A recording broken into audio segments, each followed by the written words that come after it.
Hello everyone, welcome back on my YouTube channel and this Masha Vection. Today's topic is HCF. HCF का मतलब क्या होता है? Highest common factor, ठीक है ना। तो हाईएस्ट कॉमन फैक्टर को हम ऐसे समझ सकते हैं कि मेरे पास कुछ नंबर्स हैं, हम जब उनके फैक्टर्स करते हैं तो उन फैक्टर्स में जो सबसे बड़ा फैक्टर कॉमन आएगा वो होता है हाईएस्ट कॉमन फैक्टर, ठीक है ना। तो अगर हम इसके डिफरेंस समझना चाहें कि HCF क्या कहते हैं, मतलब मेरे पास 2 नंबर्स हैं, ठीक है, 2 नंबर्स, 3 नंबर्स या मोर देन 3 नंबर्स हो सकते हैं। तो HCF एक ऐसे नंबर होता है, ठीक है ना, जो क्या करता है, इन गिवन नंबर्स को डिवाइड कर देता है। मतलब जो मेरे पास नंबर होते हैं, गिवन नंबर होते हैं, सपोज दैट माना मेरे पास एक नंबर 12 है एंड नेक्स्ट नंबर 16 है, ठीक है ना। तो पहले इनके फैक्टर करते हैं। तो फैक्टर माने क्या होता है? गुणज। तो क्या क्या फैक्टर पॉसिबल है? 1 2 3 4 6 एंड 12। ये ऐसे नंबर्स हैं जो सिर्फ 12 के फैक्टर है, मतलब इससे 12 डिवाइड हो जाएगा, ठीक है ना। 16 से क्या क्या है? 1 2 4 8 एंड 16, ठीक है ना। बीच में कुछ छोटा तो नहीं जा, देखो अगर ये हो गया आके 1 से डिवाइड हो जाएगा, 2 से डिवाइड हो जाएगा, ये 4 से डिवाइड हो जाएगा, 8 से डिवाइड हो जाएगा, 16 से, ठीक है ना। तो यहाँ पर क्या देखा हमने, ये इसके जो थे वो फैक्टर्स हैं। फैक्टर माने क्या होता है कि वो अपने ओरिजिनल नंबर को डिवाइड कर देता है, ठीक है। तो 16 इन सबसे डिवाइड हो जाएगा, 12 इन सबसे डिवाइड हो जाएगा, ठीक है। और यहाँ बीच में ऐसा कोई नंबर नहीं है कि इनसे बचा हुआ जिससे कि 12 डिवाइड हो जाए, नहीं। यहाँ पर कोई नंबर 1 to 16 में छूटा हुआ है जिससे कि 16 डिवाइड हो जाए। तो 12 के फैक्टर्स ये, 16 के फैक्टर्स ये, ठीक है ना। तो आई होप आपको एक बार समझ में आई होगी कि फैक्टर्स क्या होते हैं, ठीक है ना, मतलब गुणज होता है। ये समझ में आ गया ना फैक्टर्स। तो according to the definition of HCF, highest common या ग्रेटेस्ट कॉमन फैक्टर, इन दोनों में सबसे बड़ा कॉमन फैक्टर कौन सा है? जरा देखो, इनमें एक तो 2 कॉमन है फैक्टर में, ठीक है ना, और उसके बाद 4 कॉमन है, और तो कोई फैक्टर कॉमन नहीं है एक्सेप्ट द 1 की तो बात छोड़ ही देते हैं, वो तो सब जगह कॉमन होता है। तो यहाँ 2 कॉमन है और 4 कॉमन, तो 2 और 4 में क्या बड़ा है? 4 है। तो इसका HCF क्या हो गया? 4 हो गया, क्योंकि 4 दोनों का क्या हो गया था? हाईएस्ट कॉमन फैक्टर है, ठीक है ना। तो अब जाइए बताओ, ये 4 आया जो उसका आंसर हो गया है इस क्वेश्चन का, तो 4 करेगा ना। 4 यहाँ पर 16 को भी डिवाइड करेगा कम्प्लीटली, और 4 यहाँ 12 को भी डिवाइड करेगा एग्जैक्टली, ठीक है। एलसीएम में इसका जस्ट रिवर्स होता है। एलसीएम में क्या होता है कि जो आंसर आता है, ये नंबर्स आंसर को डिवाइड करते हैं, ठीक है। आंसर जो होता है वो डिविजुअल बाय द नंबर्स हो जाता है, जबकि एचसीएफ में क्या होता है, जो नंबर्स हैं वो क्या होता है? डिविजुअल बाय द आंसर, आंसर इन्हें डिवाइड करेगा, ठीक है ना। तो जो एचसीएफ होता है वो इनका एक फैक्टर होता है। तो फैक्टर तो ऑलवेज छोटा ही होता है। फैक्टर माने होता है किसी का पार्ट या भाग। जब किसी नंबर का आप पार्ट या भाग करते हैं वो छोटे छोटे से तो आएंगे उस नंबर से। तो जब 12 की आपने पार्ट किया तो ये हो गए, 16 के पार्ट्स किए फैक्टर्स तो ये आए थे। अब इनमें से कॉमन ढूंढना है, तो सिंपल सी बात है, ये जो फैक्टर्स आएंगे वो इन दो नंबर से छोटे आएंगे या तो छोटे वाले नंबर के इक्वल आएगा, जो मैक्सिमम कॉमन हो सकता था। तो यहाँ पर 4 आया जो दोनों का फैक्टर है और हाईएस्ट है, ठीक है ना। तो इन दोनों का एलसीएफ कितना हो जाके, तो आपने कई मेथड्स पढ़े होंगे। एक तो पहला होता है प्राइम फैक्टराइजेशन मेथड, ठीक है ना। दूसरा होता है डिवीजन मेथड, जिसे बोलते हैं लॉन्ग डिवीजन मेथड। और थर्ड हम आपको बताने जा रहे हैं, वो मेथड आपने अभी तक नहीं पढ़ा होगा, तो उसी पर फोकस करते हैं। वो मेथड आपका टाइम बचाता है, ठीक है। तो हमें कंपटीशन में क्या चाहिए होता है कि कोई ऐसा मेथड मिल जाए जिससे मेरे maximum number of question solve हो जाए विद इन द टाइम जितना ज़्यादा कम टाइम यूज हो क्वेश्चन को सॉल्व करने में, ठीक है ना। तो हम ऐसा ही एक मेथड आपको चाहिए। बताइए, मेरे पास मान लो ये 4 डिवाइड कर रहा है इसे और 4 इसे, यहीं से एक छोटा सा टॉपिक स्टार्ट करते हैं कि 4 का देखो, ये नंबर था 12, ये नंबर था 16, तो 4 इन्हें, मतलब 4 इनका एचसीएफ आ गया था। 4 क्या एचसीएफ, अगर 4 इसका एचसीएफ है और 4 इसका एचसीएफ है तो 4 दोनों को डिवाइड करेगा। डिवाइड कुछ टाइम्स, देखो डिवाइड यहाँ क्या जा रहा था 3 टाइम्स, यहाँ डिवाइड जाएगा 4 टाइम्स, तो डिवाइड कुछ टाइम तो जाएगा ही।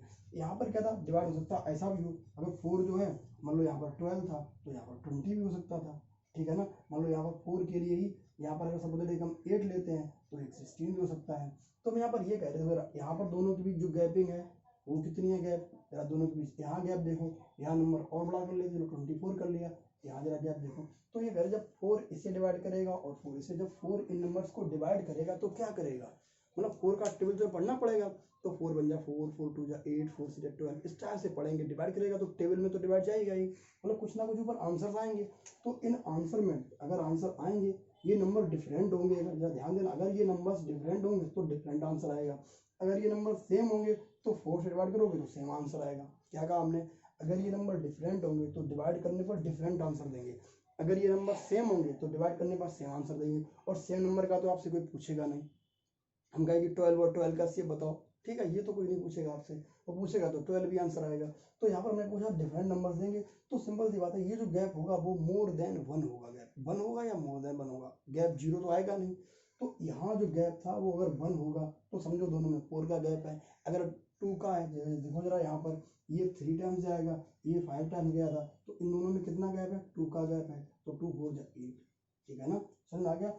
अगर 8 का गैप है तो समझो जितना गैप है तो हम क्या बोल रहे थे कि यहाँ जो गैप 8 का है, यहाँ कितना आएगा? ये 8 है, यहाँ 2 टाइम्स जाएगा डिवाइड, और यहाँ डिवाइड जाएगा 6 टाइम जाएगा, तो ये 4 था, 4 4 16 का गैप हो गया नंबर्स में।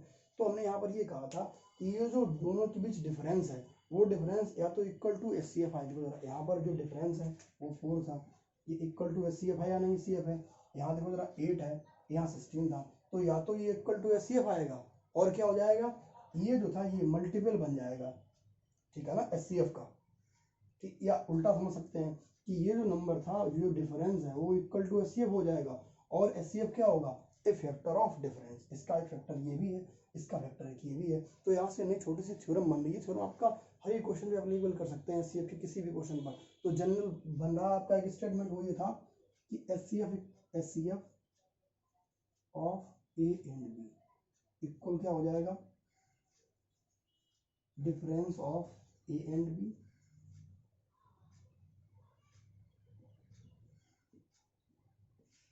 और factor of A and B और फैक्टर ऑफ डिफरेंस। समझ आ रहा? तो ये इतना स्टेटमेंट समझना है आपको। एचसीएफ क्या होता है? एचसीएफ या तो ए और बी के जो 2 नंबर्स हैं या तो उनका डिफरेंस होगा या फिर डिफरेंस का एक फैक्टर होगा। बस इसे अप्लीकेबल करते रहो और सारे क्वेश्चंस को आप बस यूं लगा सकते हैं, ठीक है ना। तो फिर देखते हैं कि और क्वेश्चंस आप कैसे सॉल्व कर सकते हैं।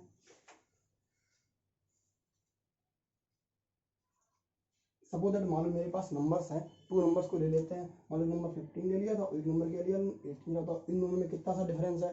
डिफरेंस 3 का है, तो बस इनका क्या होगा? 3 ही एचसीएफ होकर 3 दोनों को डिवाइड कर रहा था, ठीक है। मतलब हमने नेक्स्ट नंबर लिया है, एक नंबर हम ले लेते हैं, यहाँ पर 15 रखा था, नेक्स्ट हमने यहाँ पर 25 कर दिया। इन दोनों में कितना गैप है? 10 का गैप है। देखो क्या कहा था, 10 जब चेक करो, इन्हें डिवाइड कर रहा है? नहीं डिवाइड कर रहा था, तो 10 के फैक्टर्स कर लेते हैं। तो 10 फैक्टर क्या आएंगे? 2 इंटू 5। देखो 2 नंबर्स कैसा है, वो इन्हें डिवाइड करेगा नहीं, क्योंकि यहाँ लास्ट में 5 आ रहा था। तो क्लियर है कि तो 5 भी डिवाइड करेगा, अगर 5 डिवाइड करेगा तो 5 ही आंसर हो गया। सही है ना, बिना कुछ की आप क्वेश्चन को किल कर सकते हैं। नेक्स्ट मान लो 15 और हमने लिया यहाँ पर 35। अगर इन 2 नंबर्स का हमें निकालना था एचसीएफ क्या आएगा? यहाँ पर गैप कितना था? यहाँ गैप 20 है, तो 20 गैप आएगा, तो 20 तो डिवाइड करेगा नहीं, क्योंकि लास्ट में 0 है, यहाँ किसी में 0 था नहीं। इसके लिए अगर हम 20 को फर्दर फैक्टराइज करेंगे तो 20 फैक्टर वही हो सकते हैं, 2 इंटू 10 हो सकता है या 4 इंटू 5 हो सकता है। ठीक, इस टाइप हो रहा है। यहाँ पर भी आएगा 2 इंटू 10, 2 इंटू 10, ये भी दोनों बेकार चले गए। 4 और 5 तो फैक्टर्स हैं, क्योंकि यहाँ पर 5 जो था वो इसे डिवाइड कर देगा और इसे भी डिवाइड कर देगा, तो इसका आंसर क्या हो गया? 5। मतलब आपको ना तो प्राइम फैक्टराइजेशन करना था, ना ही लॉन्ग डिवीजन करना है, उसके बाद भी आप क्वेश्चन को विद इन सेकेंड्स फाइंड कर सकते हैं, ठीक है ना। इसके बाद थोड़ा सा बड़ा बड़ा एग्जाम्पल ले लेते हैं। मान लो मेरे पास एक क्वेश्चन है, एक एग्जाम्पल ले लेते हैं कि एक हो गया था 36 एंड 84। क्या हो गया था? 36 एंड 84 का आपको एचसीएफ फाइंड करना है, ठीक है ना। एचसीएफ जरा बताओ इन दोनों का गैप कितना आएगा। और ये क्वेश्चन भी है, ये क्वेश्चन आया हुआ भी क्वेश्चन है, ये क्वेश्चन आरआरबी का है। आरआरबी में क्वेश्चन आया था, इसके ऑप्शन में दिए। ये क्वेश्चन किसका था? ये क्वेश्चन आरआरबी में आया हुआ है और इसके ऑप्शंस रहे हैं, इसके ऑप्शन हो गए हैं 4 6 12 एंड 18। क्या क्या ऑप्शन है? 4 6 12 एंड 18, ये इसके ऑप्शन हो गए, ठीक है ना। अब आपको बताना है इनमें से कौन सा ऑप्शन ठीक है। ध्यान रखना जो एचसीएफ होता है वो हाईएस्ट होता है, ठीक है, जो फैक्टर्स बनेगा उनमें हाईएस्ट, ठीक है। तो यहाँ क्या क्या आएगा? इन दोनों जब हम गैप करते हैं तो 84 माइनस 36 करेंगे तो 14 में से 6 गए, 8 बचता, यहाँ बचेंगे 7 में से ये आ गया, तो इसका जो गैप था वो 48 आया। जब 48 आया, जरा देखो यहाँ 48 तो कोई है नहीं। अब जो फैक्टर्स बनाएंगे तो उन्हें डिवाइड करने चाहिए, जरा बताओ 4 48 को डिवाइड करता है या नहीं करता है? करेगा, तो 4 फैक्टर हो गया। 6 से डिवाइड करेगा, ये करेगा, ये भी इसका फैक्टर हो गया। 12 डिवाइड करेगा, 12 भी डिवाइड करता है, लेकिन 18 इसे डिवाइड नहीं करता है, ठीक है ना। तो 18 तो मिसिंग हो गया। ये तीनों ही आंसर पॉसिबल थे, लेकिन इनमें सबसे बड़ा आंसर कौन सा है? 12, तो 12 भी इसका आंसर हो, ठीक है ना। तो बस देखा और ये आंसर हो गया, बिना कुछ किए, हमने डिवीजन वगैरह कुछ नहीं किया था, ठीक है। इसके बाद जरा नेक्स्ट क्वेश्चन देखते हैं। नेक्स्ट क्वेश्चन में आएगा 2041190। नेक्स्ट क्वेश्चन के डिजिट्स रहेंगे 2041190 एंड लास्ट नंबर रहेगा 1445 और इसके आंसर दिए गए, ऑप्शन दिए गए आपको 17 18 19 एंड 21। वो दिया गया था 17 18 19 एंड 20। बताना है आपको इनमें से किस नंबर इसका आंसर है। HCF फाइंड करना था यहाँ पर, ठीक है ना। तो देखो हमने कहा था जब भी डिफरेंस निकालना हो जहाँ मोर देन 2 नंबर्स हो जाते हैं तो डिफरेंस को आप इन दोनों का फाइंड कर सकते हैं, या फिर इन दोनों का फाइंड कर सकते हैं, या फिर इन दोनों का। तो आपको ध्यान ही रखना है कि डिफरेंस आपको वहीं फाइंड करना है जहाँ आंसर कम आ रहा हो। ये देखो ये वाला डिफरेंस ज़्यादा आएगा, ये कम आएगा, ये भी ज़्यादा आएगा, तो ये वाला फाइंड कर लेते हैं डिफरेंस। तो ये डिफरेंस कितना आएगा, 1445 में से माइनस कर लेते हैं 1190, तो 5 का 5 यहाँ कितना आ गया 5, यहाँ बचेगा 2, तो 225 आ गया। कितना आया इन दोनों का डिफरेंस, 225 आ गया। देखो यहाँ की जैसे जो डिफरेंस को डिवाइड करे और उन सब में बड़ा ढूंढ लो, तो देखो यहाँ पर सिर्फ जो 17 है वो उसे डिवाइड करेगा, 18 19 21 इसे डिवाइड ही नहीं करेंगे, लास्ट में 5 आ रहा था, इनमें किसी 5 नहीं है, ठीक है ना।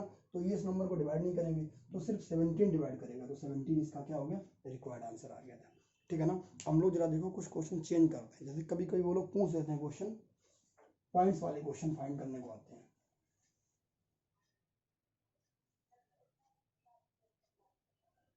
जैसे कि हमने एक क्वेश्चन लिख रहे हैं यहाँ पर, वो है 1.75, 5.6 एंड 7।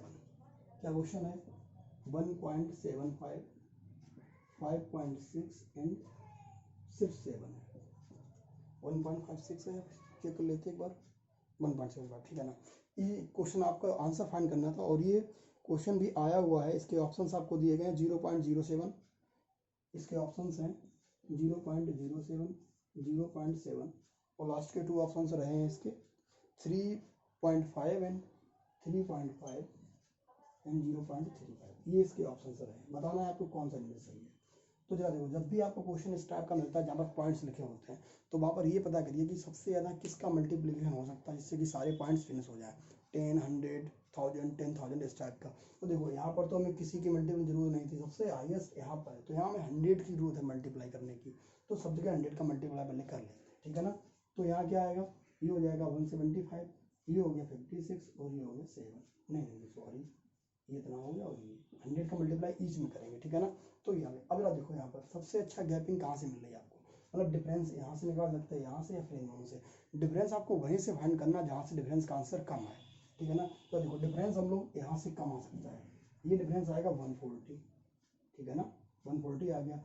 अब करना क्या, हमने कहा था तो डिफरेंस आंसर होगा या फिर डिफरेंस का फैक्टर आंसर होगा, तो डिफरेंस तो आंसर कहीं से नहीं है, अगर इसका फैक्टर करेंगे तो क्या जरा बताओ, ये 70 इंटू 2 भी पॉसिबल है, 35 इंटू 4 भी पॉसिबल है, इस टाइप से इसके पॉसिबल है पॉसिबल। जरा बताओ यहाँ पर अगर हम आंसर बनाएंगे, इसका आंसर क्या बनेगा, अगर इसका आंसर बनाएंगे तो इसका आंसर बनेगा 0.7, ठीक है, इसका आंसर बनेगा, और इसका आंसर क्या बनेगा 0.35 बनेगा।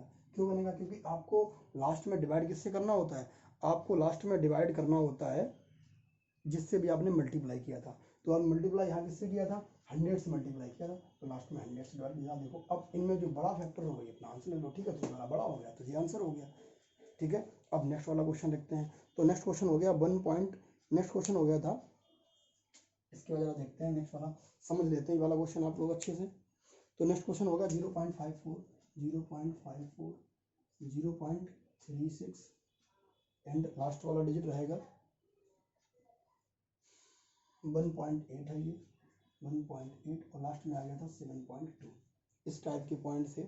तो यहाँ आपको इसका HCF फाइंड करना था। जरा देखो यहाँ भी समझते हैं कि सबसे जो मेरे पास मल्टीप्लीकेशन के लिए पॉइंट के बाद 2 डिजिट है, यहाँ 1 यहाँ 2 है, तो यहाँ मैं 100 का मल्टीप्लाई करना जिससे कि मेरे सारे डेसिमल फिनिश हो जाए। तो आपको ऐसे नंबर से मल्टीप्लाई करना जिससे कि आपके सारे जो डेसिमल है वो फिनिश हो जाए। तो यहाँ 100 से करना पड़ेगा, तो इसका आंसर कितना आएगा 54, इसका आंसर आएगा 180, इसका आंसर आएगा 720। तो आप जरा ये बताओ कि सबसे कम डिफरेंस कहाँ से आ रहा है, तो सबसे कम डिफरेंस यहाँ से आएगा, ठीक है ना। तो इनको जरा हम सब्ट्रैक्ट कर लेते हैं, तो क्या हो जाएगा 180 माइनस 54, यहाँ बचेगा 6, यहाँ बचेगा 70 में से, तो ये हो गया, ठीक है। तो 1 to 6 है। जरा इसके बारे में ऑप्शन लिख लेते हैं, फिर उसके बाद आप आंसर मैच कर सकते हैं। तो इसके ऑप्शन हैं इस वाले क्वेश्चन के 1.8, इसके ऑप्शन है 1.8, सेकंड ऑप्शन इसका हो जाएगा 0.18, और थर्ड वाला आंसर हो जाएगा इसका, थर्ड वाला ऑप्शन था 0.018, और लास्ट वाला जो इसका ऑप्शन है वो हो जाएगा 18। तो बताना इनमें से कौन सा सही ऑप्शन है, ठीक है ना। या देखो देखते हैं इसके बाद, ये जो 1 to 6 है इसे 18 तो डिवाइड करता ही है, लेकिन आपको 18 पे ध्यान देना है कि जो भी आंसर आया यहाँ जैसे आपको 100 से डिवाइड भी तो करना बाद में, जब 100 से डिवाइड करेंगे तो क्या बन जाएगा बन गया ना। तो यहाँ पर जो आपका करेक्ट आंसर है वो ये वाला है, जितने से आपने मल्टीप्लाई किया था भाई आपको लास्ट में डिवाइड कर देना है, ठीक है ना। तो एचसीएफ पर ऐसे सारे क्वेश्चन बन सकते हैं। हाँ, अब एक टाइप छूटा है, एचसीएफ के 2 टाइप छूटे हैं, वो अभी हम डिस्कस कर रहे हैं इसके बाद। तो ये हमने इसका टाइप लिखा था, जो बन सकता था वो ये था, find the largest number which divides A B C so as it leaves same remainder every time. मतलब यहाँ पर क्वेश्चन ऐसा हो गया था कि आपको मान लो सपोज दैट नंबर्स दे दिए गए हैं और हम वो नंबर्स मान लेते हैं 62, 132 एंड 270। नंबर्स क्या दिए गए हैं, तो पहले इसे डिस्कस करते हैं। अगर आपको ये कहा जाए कि एक ऐसा नंबर बताओ, मतलब हमें एचसीएफ बताना है एबीसी का, ठीक है, तो एचसीएफ तो हम फाइंड कर सकते हैं सिंपल, लेकिन यहाँ पर एक कंडीशन क्या लगा दी गई है कि एबीसी से क्या बनेगा, मेरे पास सेम रिमाइंडर बचेगा। एचसीएफ तो है, एचसीएफ क्या होता है, एक नंबर आएगा, मान लो यहाँ से नंबर एक्स आ गया, तो होना क्या दिया, एचसीएफ जो आएगा उससे ए भी डिवाइड कर देगा, बी भी डिवाइड करेगा और सी भी डिवाइड करेगा। लेकिन यहाँ पर कंडीशन क्या थी, जब ए बी सी से डिवाइड करेंगे इस एचसीएफ को, तो सब जगह सेम आंसर बचना चाहिए, सेम रिमाइंडर बचना चाहिए। ये तो कहा गया था, leave the same remainder in every case in each case. तो इस टाइप वाले क्वेश्चन में क्या करते हैं, यहाँ पर 2 क्वेश्चन होते हैं, या तो यहाँ रिमाइंडर की वैल्यू दी जाएगी या फिर रिमाइंडर की वैल्यू नहीं दी जाएगी। जिस केस में आपको रिमाइंडर की वैल्यू ना दी जाए, वहाँ आप क्या करोगे, वहाँ भी ये करते हैं कि a माइनस बी, सिंपली क्या कर लेते हैं, b माइनस ए, c माइनस बी और c माइनस ए, ये तीनों पार्ट को आप सॉल्व कर लेते हैं और इनका जो रिक्वायर्ड आंसर आएगा वही आंसर हो जाता है। मतलब इनसे जो एचसीएफ बन के आएगा वही आपका एचसीएफ हो जाता है। कब, जब आपसे कहा जाए कि सेम रिमाइंडर है और रिमाइंडर की वैल्यू ना दी जाए, ठीक है ना। और जब आपको रिमाइंडर की वैल्यू दे दी जाए, मान लो उसने कहा कि रिमाइंडर आर बच जाए, अगर रिमाइंडर की वैल्यू दी जाए तो आपको उस times A minus R, B minus R और सी माइनस आर इसे सॉल्व करना होता है, ठीक है ना। ये वाले इन्हें सॉल्व, इनका वैसे फाइन कर लेंगे जाके। और कभी कभी वो ये कहता है कि एचसीएफ जो रिमाइंडर्स हैं, मान लो X Y Z different different बच जाते हैं इन नंबर्स के लिए, तो आपने ये नंबर सॉल्व सब्ट्रैक्ट कर देंगे, कर देंगे यहाँ के बाद A minus X, B minus Y और सी माइनस जेड, ये जो नंबर्स आ गए हैं इन नंबर्स का आपको एचसीएफ निकालना है। मतलब कि दोबारा समझा रहे हैं कि अगर आपको सिर्फ ये दिया जाए कि ए बी सी का आपको एचसीएफ निकालना था, लेकिन जब ये ए बी सी जो एचसीएफ को डिवाइड करेंगे तो आपका जो रिमाइंडर आएगा वो सेम आएगा, तो आपको ऐसे सॉल्व कर लेने हैं, जिसके में आपको सिर्फ सेम रिमाइंडर लिखा, रिमाइंडर की वैल्यू नहीं दी गई है। और आपको रिमाइंडर की वैल्यू दी गई है तो आप सारी वैल्यू सब जगह से माइनस कर दो, ये जो रिजल्टेंट नंबर आएंगे इनका आप एचसीएफ फाइंड कर लो। अगर आपको कभी कभी ये देता है कि रिमाइंडर अलग अलग बताता है कि रिमाइंडर इससे ये आएगा, अलग अलग वैल्यू देता है, तो आपको रिमाइंडर को उन्हें रिस्पेक्टिवली क्या करना है, रिस्पेक्टिवली अलग अलग उन्हें सब्ट्रैक्ट कर लेना है अलग नंबर से। तो ये जो बचा हुआ आएगा इसका आपको फाइंड कर लेना है एचसीएफ। तो ऐसे ही हम एक क्वेश्चन लिख रहे हैं, वहाँ पर नंबर्स क्या है, नंबर हो गया था 62, 132 एंड लास्ट नंबर हो गया था 237। 237 का बोला क्या गया यहाँ पर कि सेम रिमाइंडर है और रिमाइंडर की वैल्यू नहीं दी गई है। तो जो रिमाइंडर की वैल्यू नहीं दी जाती है, सेम रिमाइंडर कहा जाता है, तो क्या करते हैं, ए माइनस बी, बी माइनस सी और सी माइनस ए कर लेते हैं। तो जब आप ए माइनस बी, बी माइनस सी, सी माइनस ए करेंगे तो क्या आएगा, तो यहाँ क्या करना है आपको, ये करना है, इसके बाद 132 से 62 माइनस कर लेना है, नेक्स्ट टाइम 237 से 132 माइनस कर लेना है और लास्ट में 237 से 62 माइनस कर लेंगे। बताओ यहाँ करेंगे कितना बचेगा, 0 बचेगा और 7 बचेगा। यहाँ करेंगे कितना बचेगा, यहाँ 5 बचेगा, यहाँ कितना बचेगा 0 और यहाँ 1 बचेगा। जब यहाँ करेंगे कितना बचेगा, 5 बचेगा और यहाँ कितना बचेगा, इतना बच रहा, ठीक है ना। तो मेरे पास ये नंबर्स आ गए थे, अब मैं इन नंबर में क्या चाहिए था, एचसीएफ फाइंड करना था, ठीक। तो इस एचसीएफ के लिए क्या बताया था आपको, जहाँ सबसे कम गैप हो उस वाले गैप को फाइंड कर लो और आपको आंसर मिल जाएगा, या तो वो आंसर होगा या फिर उसका फैक्टर आंसर होगा। तो यहाँ पर गैप सबसे कम आ रहा है, ये वाला गैप ज़्यादा आ रहा था, तो ये वाला गैप कितना आ रहा है, ये वाला गैप 35 आ रहा है। जरा चेक करो कि 30 से डिवाइड करेगा, अगर इसे डिवाइड ना करे तो उसका फैक्टर कर लो, 30 का इसे डिवाइड कर देगा जाके, ठीक है। कितने टाइम में जाएगा, ये 5 टाइम में जाएगा, तो ये डिवाइड हो गया तो इसका आंसर क्या हो गया, 35 हो गया, ठीक है। तो समझ में आया था, जब इक्वल रिमाइंडर लिखा हो, सेम रिमाइंडर लिखा हो, ठीक है, तो वहाँ पर क्या करते हैं, हम नंबर्स को यहाँ पर में सेपरेट कर लेते हैं और जो रिजल्टिंग नंबर आते हैं उनका हम लोग ऐसे फाइंड कर लेते हैं, ठीक है। अब इसका जो सेकंड वाला केस आता है वो ये होता है कि जब आपको ये दे दिया जाए कि रिमाइंडर क्या क्या बच रहे हैं, जैसे कि मेरे पास एक क्वेश्चन है जिसमें था 1657, क्या था 1657, नेक्स्ट नंबर दिया गया है 2037। 2037 कहा गया था कि इनका क्वेश्चन ये लिखा था, find the greatest number on which divides 1657 and 2037 leaving remainder 6 and 5 respectively. तो रिमाइंडर्स क्या है, 6 यहाँ से आ रहा है और 5 रिमाइंडर यहाँ से आ रहा है, तो इन्हें पहले माइनस कर लेते हैं। यहाँ कितना बचेगा 1561 और यहाँ क्या बचेगा, फिर बचेगा 2320 ये बच गया। अब इनका एचसीएफ निकालने के लिए क्या करते हैं, सबसे पहले इनका हम लोग क्या करते हैं, फाइंड करेंगे डिफरेंस कितना है। तो बताओ इनका डिफरेंस कितना आएगा, इनका डिफरेंस फाइंड करें तो इनका डिफरेंस आएगा 2032 में से 1651 को माइनस किया, यहाँ आएगा 1, तेरे में से यहाँ गए थे 5 तो बच जाते हैं 8, यहाँ बचेगा 9 में से 6 गए 3, ये बचेगा इतना, तो 381 आया। अब ये देखना कि 381 से डिवाइड कर पाएगा, तो डिवाइड नहीं करेगा, तो इसके आपको फैक्टर करने हैं। तो जब इसके आप फैक्टर करेंगे तो ये आएगा 3 इंटू 127 और 127 ईच को डिवाइड कर देगा, तो इसका आंसर क्या हुआ है 127। समझ में आ गया था। तो ये वाला क्वेश्चन क्या था, जहाँ पर इक्वल रिमाइंडर लिखा था तो हमने ऐसे कर लिया, और जहाँ ये वाला क्वेश्चन कौन सा, हमें डिफरेंट डिफरेंट रिमाइंडर्स दिए गए थे तो हमने इस वाले केस से कर लिया था, ठीक है ना। तो ऐसे जब भी क्वेश्चन आते हैं तो आप इन क्वेश्चन को इजी तरीके से सॉल्व कर सकते हैं। तो आज आपको हमने जो सिखाया है एचसीएफ का, वो आई होप कि आपको अच्छे से समझ में आया होगा, और ये एक डिफरेंट कंसेप्ट था। अगर आप इस पर और जितने ज़्यादा क्वेश्चन की प्रैक्टिस करेंगे तो ये कंसेप्ट आपका उतना ही अच्छा हो जाएगा, स्ट्रांग हो जाएगा, आपको ना कम टाइम सॉल्व करने में लगेगा। तो आई होप आपको ये वीडियो अच्छी लगी होगी, और अगर आपको अच्छी लगी है तो लाइक करें, शेयर करें, मेरे चैनल को सब्सक्राइब करना ना भूलें। नेक्स्ट इसकी जो और भी वीडियो आएंगे, कम से कम अभी 2 पार्ट तो आने वाले हैं। एक पार्ट इसका एलसीएम पर आएगा और सेकंड पार्ट आएगा एलसीएम मिक्स प्रॉब्लम से, वहाँ से भी काफ़ी क्वेश्चन बनते रहते हैं। Okay, bye bye.